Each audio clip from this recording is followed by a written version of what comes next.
بسم اللہ والصلاۃ والسلام علی رسول اللہ صلی اللہ علیہ وسلم۔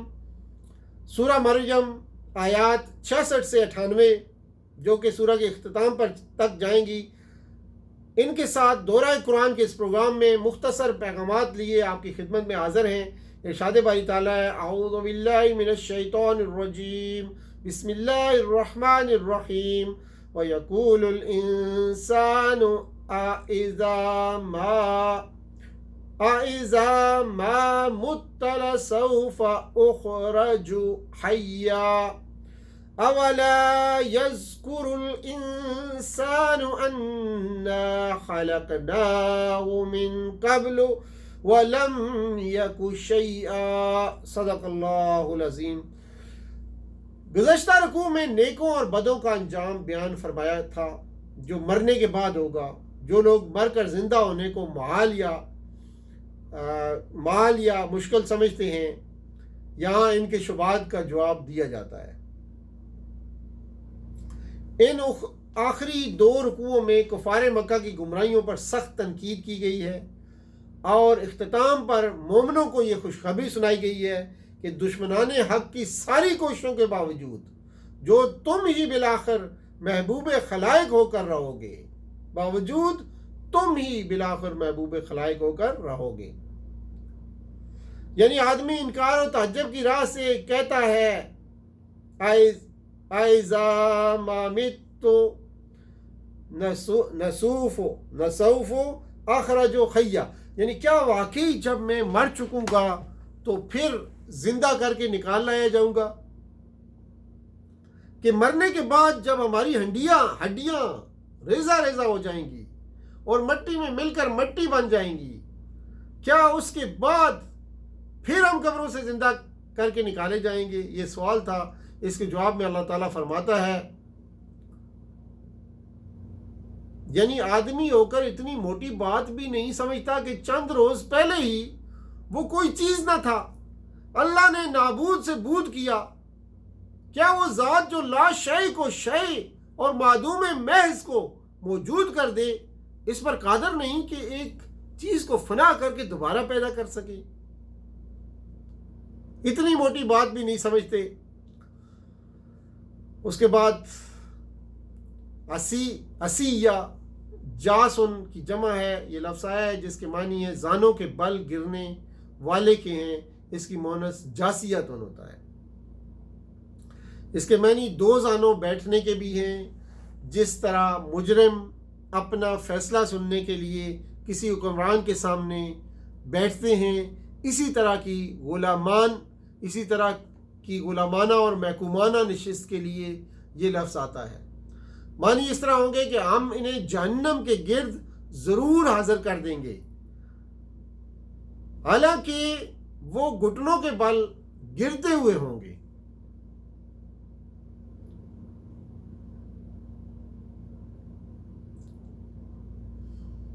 اس کے بعد لفظ آیا ہمارے سامنے سالن، یعنی کہ سلیہ کا لفظ آیا ہے جو کہ سالن کی جمع ہے، جس کے معنی آگ میں داخل ہونے والے کے ہیں۔ ترجمہ اس طرح ہوگا کہ پھر ہم یہ جانتے ہیں کہ ان میں سے کون سب سے بڑھ کر جہنم میں جھونکے جانے کا مستحق ہے۔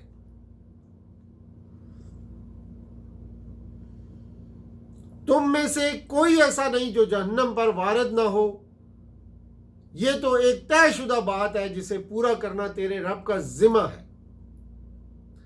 اس کا صحیح مطلب یہی ہے کہ جہنم پر گزر تو سب کا ہوگا، مگر پرہیزگار لوگ اس سے بچا لیے جائیں گے اور ظالم اس میں جھونک دیے جائیں گے۔ اللہم اجرنی من النار، اللہم اجرنی من النار، اللہم اجرنی من النار جہنم۔ ورود سے مراد یہاں حاضر ہونا اور جہنم کو دیکھنا ہے، جیسے اللہ تعالیٰ نے سورہ القصص آیت نمبر 23 میں حضرت موسیٰ علیہ السلام کے بارے میں فرمایا تھا، اور جب وہ مدین کے کنویں پر پہنچا تو اس نے دیکھا کہ بہت سے لوگ اپنے جانوروں کو پانی پلا رہے تھے۔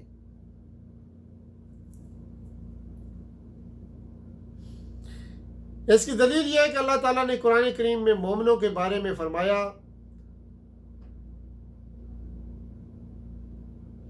رہے وہ لوگ جن کے لیے ہماری طرف سے بلائی کا پہلے ہی فیصلہ ہو چکا ہوگا، تو وہ یقیناً اس سے دور رکھے جائیں گے، اس کی سرسراہٹ تک نہ سنیں گے۔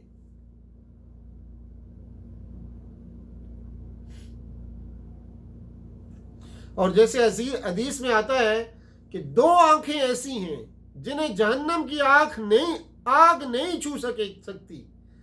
ایک آنکھ وہ جو اللہ کے خوف سے اشک بار ہوئی ہو، اور دوسری آنکھ جو اللہ کے راستے میں پہرا دیتی ہوئی جاگتی رہی ہو۔ اسی طرح فرمایا کہ 3 آنکھوں پر دوزخ کی آگ حرام کر دی گئی ہے۔ ایک وہ آنکھ جو اللہ کے خوف سے روئی ہو، دوسری وہ آنکھ جو اللہ کے راستے میں پہرا دیتی ہوئی بیدار رہی ہو، تیسری وہ آنکھ جو اللہ کے حرام کردہ چیزوں کو دیکھنے سے رک گئی ہو۔ یعنی وارد ہونے سے مراد پل صراط پر سے گزرنا ہے، جو جہنم کی پیٹھ کے اوپر بنا ہوا ہے، اور لوگ اپنے اعمال اور تقوی کے مقدار اس پل پر سے گزریں گے۔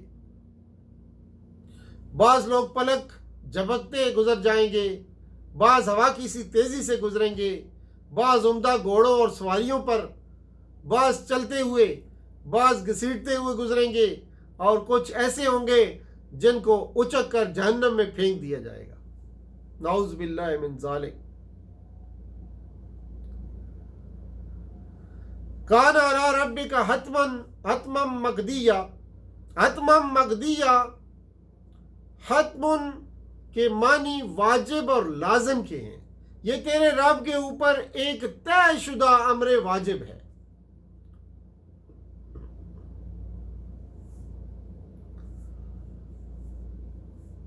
ہم احسن اساسا و ریہ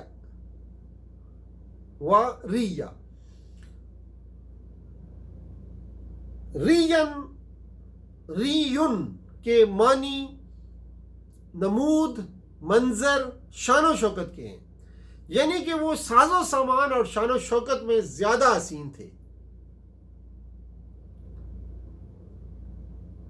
یہ اس سنت الہی کا بیان ہے جو اللہ تعالیٰ نے اپنے نافرمانوں اور سرکشوں کے معاملہ میں اللہ تعالیٰ اپنے سرکشوں اور نافرمانوں کے بارے میں معاملے میں اختیار فرماتا ہے۔ یعنی اللہ کی سنت یہ نہیں ہے کہ ان نافرمانوں کے عیش و آرام کو فوراً چھین لے یا ان کو فوراً عذاب میں پکڑ لے، بلکہ اس کی رحمت کی شان یہ ہے کہ ان کو زیادہ سے زیادہ ڈھیل دے کر تاکہ اپنا پیمانہ اچھی طرح بھر لیں اور اللہ کی حجت ان پر تمام ہو جائے۔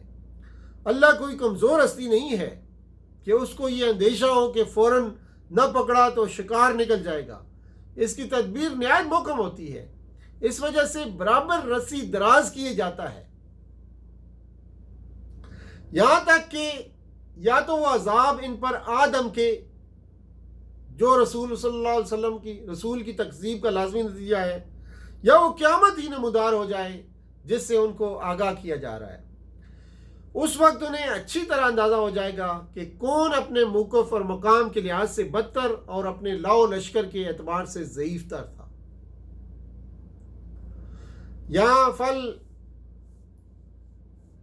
یمدو کا اسلوب لائق توجہ ہے، یعنی یہ نہیں فرمایا کہ اللہ ان کی رسی دراز کرتا ہے، بلکہ فرمایا کہ اللہ کے شایان شان بات یہی ہے کہ وہ ان کی رسی دراز کرے۔ یعنی ظالموں کو ڈھیل اللہ کی قدرت، حکمت اور اس کی تدبیر کا مقتضا ہے۔ بدقسمت ہیں وہ لوگ اس ڈھیل کو اپنی کامیابی سمجھ کر سرکشی میں اور زیادہ دلیر ہو جاتے ہیں۔ کتنے بدقسمت ہیں وہ لوگ جو اس ڈھیل کو اپنی کامیابی سمجھتے ہیں اور سرکشی میں اور زیادہ دلیر ہو جاتے ہیں۔ آگے لفظ استعمال ہوا ہے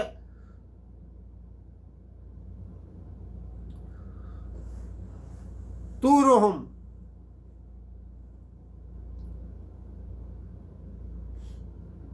توزہم کا لفظ استعمال ہوا ہے، ازن سے ہے، جس کے اصل معنی دیگ کے جوش مارنے کے ہیں۔ اسی مناسبت سے ورغلانے، ابارنے اور اکسانے کے لیے بھی یہ لفظ استعمال ہوتا ہے۔ معنی اس طرح ہوں گے، کیا تم دیکھتے نہیں ہو کہ ہم نے ان منکرین حق پر شیاطین کو مسلط کر رکھا ہے جو انہیں خوب خوب مخالفت حق پر اکساتے رہتے ہیں۔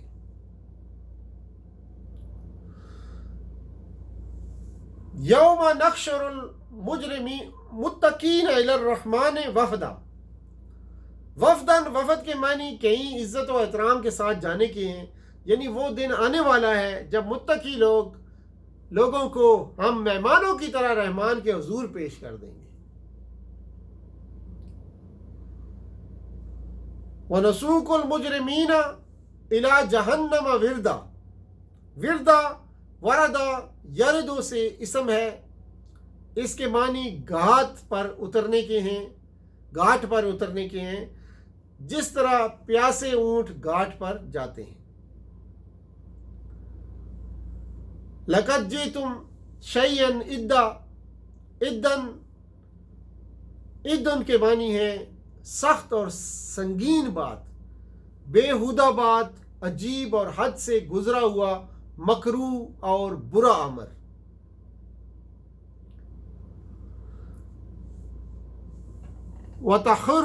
وَتَخِرُّ الْجِبَالُ حَدًّا۔ حدن کے معنی کسی دیوار وغیرہ کے دھماکے کے ساتھ گرنے کے ہیں، معنی ہے اور پہاڑ ریزہ ریزہ ہو کر گر جائیں گے۔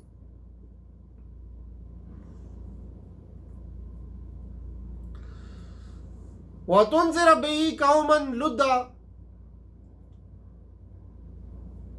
لُدٌ الد کی جمع ہے سخت، جھگڑالو، ضدی اور ہٹ درم، مراد قریش ہیں، معنی اور آپ اس کے ذریعے سخت جھگڑالو قوم کو ڈرائیں۔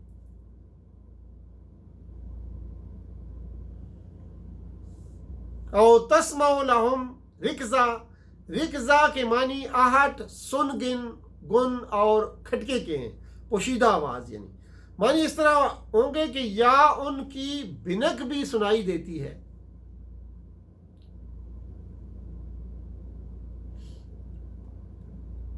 تو یہ تھی چند آیات سورہ مریم سے، جس کی ترجمانی مختصر پیغام کے ساتھ آپ کے سامنے پیش کی۔ آخری آیت کچھ اس طرح سے ہے کہ وَكَمْ أَهْلَكْنَا قَبْلَهُمْ مِنْ قَرْنٍ هَلْ تُحِسُّ مِنْهُمْ مِنْ أَحَدٍ أَوْ تَسْمَعُ لَهُمْ رِكْزًا۔